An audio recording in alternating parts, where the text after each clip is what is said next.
Russia has hit Ukrainian targets more than 17,600 times since February the 24th. According to the Ukrainian Ministry of Internal Affairs, the vast majority of the hits were made on civilian infrastructure. I asked for information in order to understand how many hits there were on military targets and how many on civilian ones. Compare the numbers. Since the beginning of the full-scale invasion, there have been 17,314 strikes on civilian targets and little more than 300 on military ones.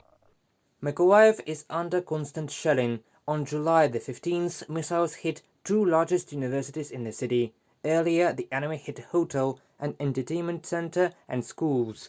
On July the 14th, the tragedy took place in Vinnytsia. As a result of a missile attack, 23 people were killed, including 3 children. More than 80 people were wounded. Russia recognized the shelling but said it allegedly hit a military facility.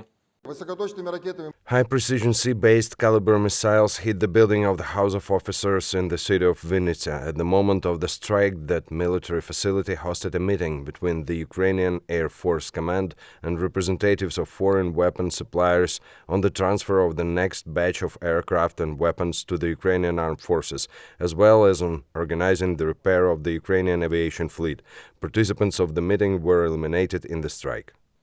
And this is not the only example of how Russia cynically lies about the strikes on civilians. On June the 27th, a missile hit a shopping center in Kremenchuk. 20 people were killed, 59 more were wounded. The Kremlin acknowledged the shelling of the city, saying it hit an ammunition depot, resulting in damage to a closed shopping mall. They called the statements about the deaths of civilians a provocation. The actions of the Russian army have all the attributes of terrorism, experts say.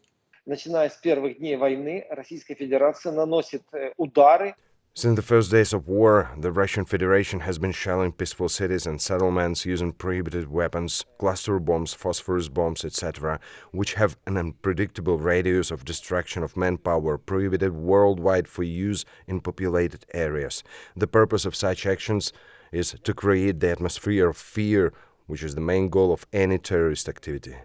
After the shelling of Vinnytsia, President of Ukraine Volodymyr Zelenskyy called on international partners to recognize Russia as a terrorist state. Жодна інша держава світу. No other state in the world poses such a terrorist threat as Russia. No other state in the world allows itself to destroy peaceful cities and ordinary human life with cruise missiles and rocket artillery every day. Russia has thus shown its attitude to international law, to Europe, and to the entire civilized world.